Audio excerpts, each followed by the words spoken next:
PCR test, which is sort of a gold standard laboratory test which we use for COVID-19.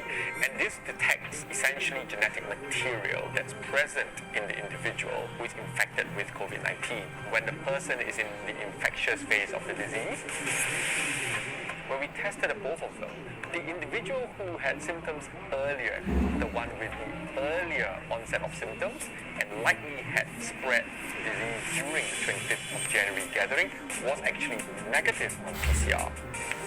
Only one of them was positive on PCR, but was not the likely mode of spread, and so we did not find any conclusive evidence. We thought that this couple, these two individuals, could already have recovered from their illness. How do we prove that someone was previously infected with COVID-19 and had spread to the rest of the cluster? So this is where the serology test comes in, but at that time it did not exist for COVID-19 virus. Wang Lingfang, I'm currently a professor and a director of the Emerging Infectious Disease Program at Duke UNS. I have been working with zoonotic virus from animal to human for the last 25 years. They came to me to say, we have somebody that highly suspected now is actually brought the virus from one class to the other, but because it's already a month later, usually it's too late to do the molecular test. The PCR test zoom into the genetic material of the virus, so it only works when you still have the virus in your body. But our body fights really hard, our immune system, and one of the immune system is antibody. As soon as our immune system wins, the virus is cleared out. Usually that takes days to weeks, 2 weeks. And usually months later, you already recover, the virus is gone. But the antibodies, the molecule which fights, the virus in your blood, will remain for months and years, Serology test essentially detects for the presence of antibodies to a certain disease. Serology tests have been used to identify sort of past infection in other diseases. But for COVID-19, this was unprecedented. Usually, if you want to commercialize a serologic test or antibody test, it takes years. But he had in fact been working on a new serology test for COVID-19. So we were the first group in the whole world to develop a specific test for this novel coronavirus. We achieved that in 2 months. So that is like a lightning speed. I call it COVID-19 speed. So when we knew that we had to identify a past infection in these two individuals, I picked up the phone and rang Professor Wang to ask him if he could deploy this new test he had. So Dr. Lee, first he asked me, am I ready? Is your team ready? And I said, I'm ready. And they actually asked, how confident you are? I said, I'm 99.99% confident. And they said, all right, let's do it.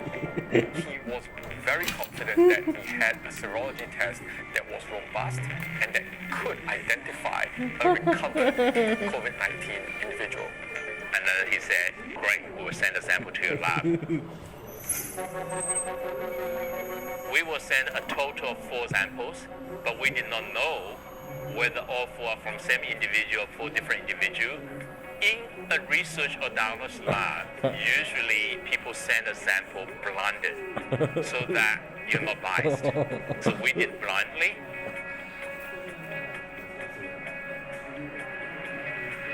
And within 3 days, we had the data.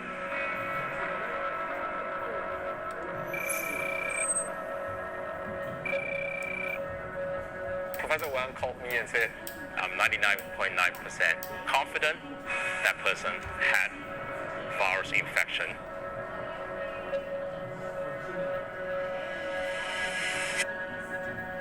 When I sent back this to Vernon, he could not believe it because that's the person is the suspect. There was no doubt in our mind that that was the missing link that joined the 2 church clusters. We confirmed the link was that from cases 8 and 9, they have passed the infection on to cases 83 and 91. And they have passed the infection to case 66 in the family gathering. this case 66 could have passed on the infection to his colleagues in waste assembly abroad.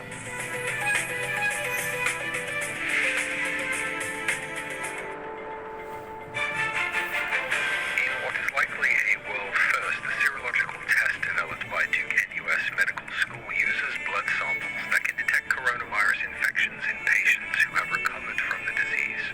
Singapore is the first country use serology to do contact tracing. So as a scientist, that's as good as you can get. I think contact tracing really marries, science, investigational tools, and also a lot of communication skills all into one. It is a bit like a private eye because you really have to think about how things had happened, go and investigate it using the scientific basis for how diseases spread. Our contact tracing and our ring fencing had actually prevented onward transmission in Singapore. And we could at least say that closed that chapter of these clusters.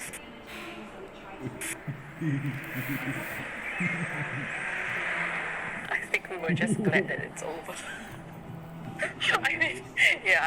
Because other cases were happening, so it is not a time to drop the ball on, the other cases. So for us, it was, yes, we were happy at that point, but it was time to move on to the other cases. We're watching the situation very carefully, monitoring the developments. We are quite prepared to adjust our posture, our stance, as and when we see the developments happening around us. March was when things started to change.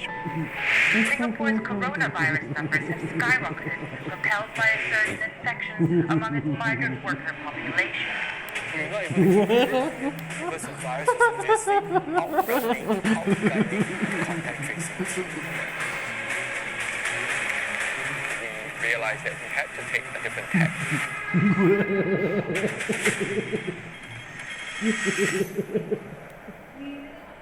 The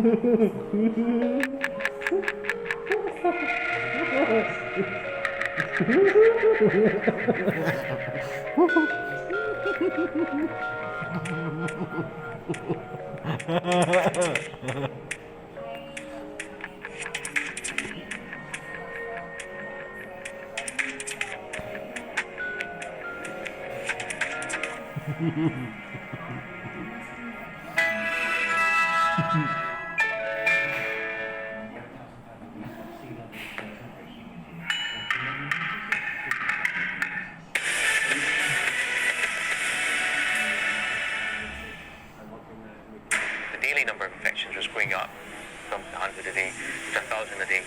It was very difficult to catch up in terms of the contact tracing of all of these individuals. These patients got this virus from nowhere. Singapore has seen an alarming spike in cases of COVID-19. The virus was outgunning the contact tracing team. We realized that we had to take a different tack. Contact Tracers, Sunday on CNA. I long to visit the other side of the Korean border. It's not about unification, but it's more about reuniting Koreans truly separated by politics and ideology. Lim Yang-seok, CNA, Seoul. This is World Tonight. Good evening. I'm also tonight's top stories. President Xi Jinping warns global leaders against starting a new Cold War and urges global unity in the face of the coronavirus pandemic. The US set to reimpose a COVID-19 travel ban on non-US citizens who recently visited Europe, the UK, and Brazil. The super rich get even richer during the COVID-19 pandemic as billions fall into poverty. That grim picture is painted by an Oxfam report.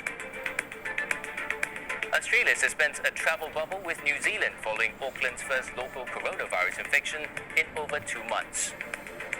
South Korea grapples with a new virus outbreak. Nearly 130 new cases have been reported at a religious school in the city south of Seoul.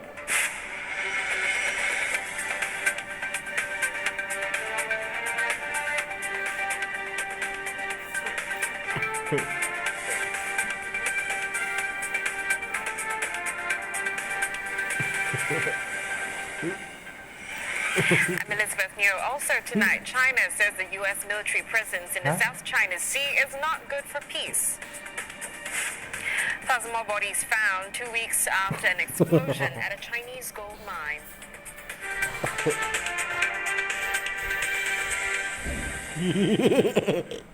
China's president has urged global cooperation